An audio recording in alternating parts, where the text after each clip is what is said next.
Hi guys, Bigg Boss Malayalam season 7 നാളത്തെ promo വന്നിട്ടുണ്ട്. നാളത്തെ പ്രൊമോ എന്ന് പറയുന്നത് ടാസ്ക് സംബന്ധിച്ചുള്ള ഒരു പ്രൊമോയാണ്. നമ്മളേവരും കാത്തിരുന്ന ഒരു ടാസ്ക്കാണ് ബോട്ടിൽ ഫാക്ടറി ടാസ്ക്. കഴിഞ്ഞ സീസണുകളിലൊക്കെ ഉണ്ടായിരുന്ന പോലെ തന്നെ ഒരു ടാസ്ക്കാണ്. ഇത്തവണ ബോട്ടിൽ ഫാക്ടറി ടാസ്ക്കാണ്. അതായത് 2 ജ്യൂസ് കമ്പനിയാണ്, ഒരു ലെമൺ ജ്യൂസ് കമ്പനിയും ഓറഞ്ച് ജ്യൂസ് കമ്പനിയും. അപ്പോൾ ഇവർ നിർമ്മിക്കുന്ന ജ്യൂസുകൾ ക്വാളിറ്റി ചെക്കൊക്കെ ചെയ്യാൻ വേണ്ടിയിട്ട് ഒരു ക്വാളിറ്റി ചീഫ് ഓഫീസറൊക്കെ ഉണ്ട്. അതാരാണ് വരുന്നതെന്നൊന്നും നമുക്കറിയില്ല. എന്തായാലും നാളത്തെ എപ്പിസോഡിന് വേണ്ടി വെയിറ്റ് ചെയ്യാം.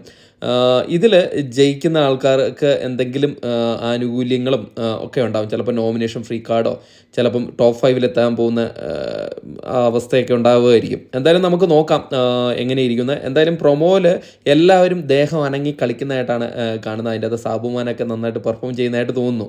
എന്തായാലും ജിസേൽ കുറേ പ്രശ്നങ്ങൾ ഉണ്ടാക്കുന്നതായിട്ട് അതിൻ്റെ അത് കാണിക്കുന്നുണ്ട്. ജിസേൽ തീയായിട്ട് നിൽക്കുന്നതൊക്കെയാണ് പ്രൊമോയിൽ കാണിച്ചിരിക്കുന്നത്. പ്രൊമോ ഒരു പ്രോമിസിംഗ് ആയിട്ടാണ് തോന്നിയിരിക്കുന്നത്. കഴിഞ്ഞ തവണയൊക്കെ അടിപൊളിയായിരുന്നു ടാസ്ക്, ഇതുപോലുള്ള ടാസ്ക് ഉഗ്രൻ ടാസ്ക് ആയിരുന്നു. ഈ തവണ എങ്ങനെ ഇരിക്കും എന്നൊക്കെ നമുക്ക് കാത്തിരിക്കാം. കാരണം ഇതുവരയ്ക്കും ഒരു നന്നായിട്ട് ഒരു ടാസ്ക് കണ്ടതായിട്ട് തോന്നിയില്ല. അപ്പോൾ ഈ ബോട്ടിൽ ഫാക്ടറി ടാസ്ക് നന്നായിരിക്കും എന്ന് തോന്നുന്നു. ഇത് അടി പൊട്ടാൻ ഏറ്റവും കൂടുതൽ ചാൻസ് ഉള്ള ഒരു ടാസ്ക്കാണ് കേട്ടോ. കാരണം ഓരോരുത്തരുണ്ടാക്കുന്ന ജ്യൂസ് അത് ശരിയല്ല എന്ന് പറയുമ്പോൾ തന്നെ അവിടെ നല്ല രീതിയിലുള്ളൊരു വാക്ക് തർക്കമൊക്കെ ഉണ്ടാവും.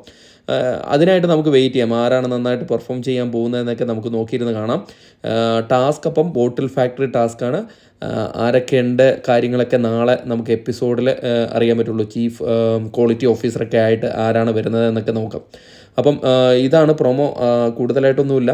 അപ്പം നാളത്തെ എപ്പിസോഡിന് വേണ്ടി കാത്തിരിക്കാം. അതുവരെയ്ക്കും ടാറ്റാ ബൈ.